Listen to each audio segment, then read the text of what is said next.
All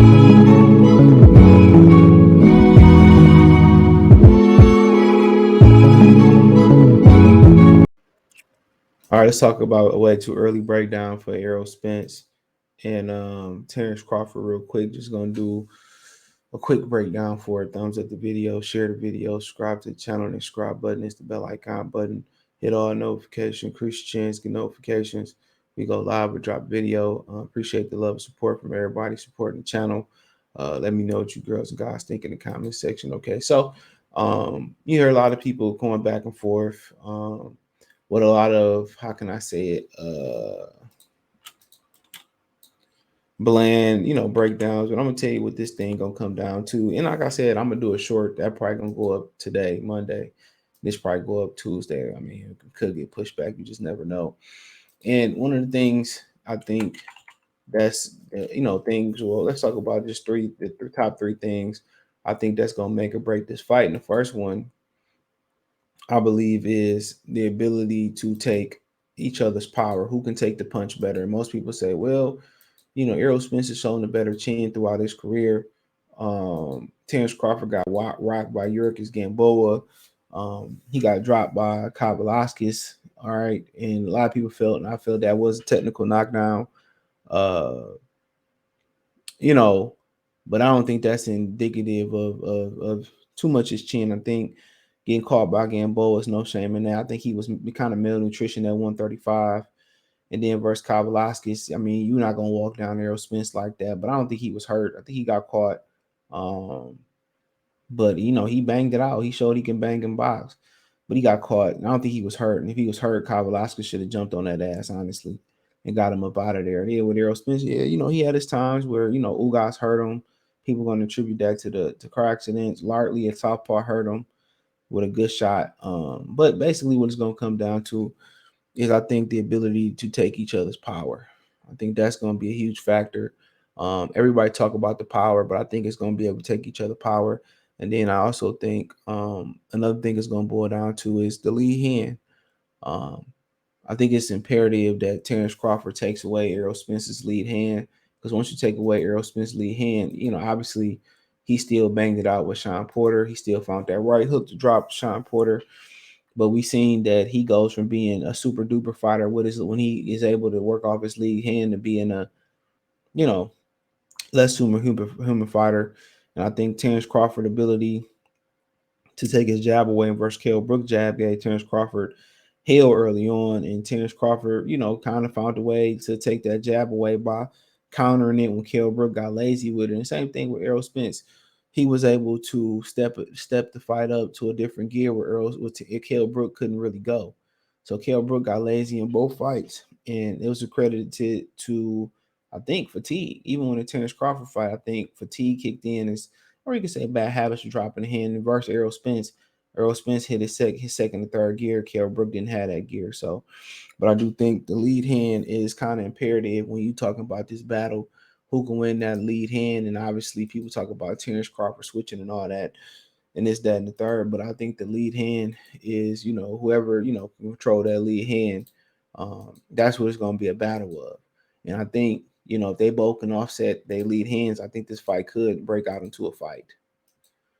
I think it could break out into a fight. And then I also think conditioning. I think conditioning. I think that's another key point. They both seem to be fighters that get stronger as the fight go. But what happens when you put them, in the ring with another great conditioned fighter, another great fighter that can take a punch, another great fighter that can deliver a punch? I think the conditioning is pretty much going to really be. I think the conditioning is really going to be a key factor in this fight. You know what I'm saying? I really do. I think it's going to be a huge factor coming into this fight. Um, and I think that's what people kind of going. I think that's kind of what people going to kind of realize, that his conditioning is conditioning is going to be key in this fight. So we got taking the punch, who can take each other's punches. You got lead hands. You got who got the better conditioning. I think those pretty much the top three things that's really going it's really going to boil down to, in my personal opinion. But I also really think once you start kind of like looking at it, that's pretty much gonna be the factor of the fight. Obviously, you could talk about who's gonna impose their styles, or Terence Crawford can switch up and do this, that, and the third. But I really think those, and people talk about what they body punching is gonna be a factor. All that's going to conditioning. You know what I'm saying? You know, you know, but yeah, and you can get into footwork and who footwork gonna reign supreme, and that's gonna be key too. Because Terence Crawford ain't been moving that much. You know, since coming up to welterweight. You know, and really, he's moved at the lighter weight classes. He really ain't moved like that. You know what I'm saying? You know, but how Errol Spence is able to close the gap and break down the ring and cut down the ring on Terence Crawford. And what if he back up Terence Crawford? What Crawford gonna do? But the one thing when people talk about Terence Crawford and his versatility is, well, they talk about his versatility. So, he can come forward, he can bang, he can box, he can do some things. We didn't see Errol box on the back foot versus Mikey Garcia, but it's gonna be it's gonna be interesting. But I really think it come down to who can take each other punches, who control the lead hand. I think for Terence Crawford, it's imperative that you got to take away Errol Spence's lead hand. And people say, well, how would he go about doing that? I mean, you can counter it. It'd be tougher to counter his lead hand because how long he is, but Terence Crawford's pretty long too. Pause. Um, but yeah, you can out jab him. You can beat him to the jab. By jabbing with him, by taking away the jab. You can look to hook off the jab. That'd be a little difficult because he kind of a bigger, taller guy. That'd be a little bit difficult. You know what I'm saying? You know, it's a number of things you can do, but when Errol Spence don't use his jab, he look like a totally different. He like a totally different fighter. He look like a totally different fighter when he can't utilize his jab. You know, totally different fighter. Totally different. So, um,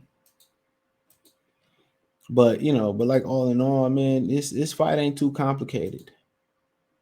In my humble opinion, this not too complicated. The biggest thing about this fight, man, is gonna be like the three things I said. Then conditioning. People said with Errol Spence is he having troubles cutting the weight and all this type of stuff, but conditioning is gonna play a key factor in this too. It's gonna play a real key factor. And then when you in a high level fight, I don't know if it's gonna be a lot of volume, but when you in a high level fight, when you in a high level fight like this, bro, I think you know, look at Lomachenko. Look at Lomachenko. The difference between him winning and losing was fighting in bursts and not fighting a full round. So, in this fight, I think it's good for Terence Crawford. It's good for, both of them to finish and pick up and finish rounds. And they both workhorses. That's the thing about it. They both workhorses. They both workhorses. So that's the thing about it. They both workhorses. So it's gonna be interesting. But and then taking each other's shots. Everybody talk about the power, the power, the power, the power. They both got power, but the number one thing is who gonna be able to take who shots. That's the thing. Sometimes people focus on power, but will you be able to, take the other guy's shot? That's the $1,000,000 question. That's the $1,000,000 question. So I mean, we have to wait and see. But I think those to me, those right now are the three main factors of I think those are three main, deciding factors. But when you put somebody else in there with a high level, when you put somebody else in there with a high level fighter, it's hard to gauge when they fight, certain caliber fight. When you put two B+ fighters in there, and I think this fight kind of, determines who gonna be a fighter. That's my opinion. Cause you to be an A fighter, man, you gotta be elite. You know, you gotta be elite. You know, you gotta be another elite fighter. And I think, the week of this fight, we got Fulton in a new way, and then you got Crawford and Spence. So, elite fighters fighting elite fighters.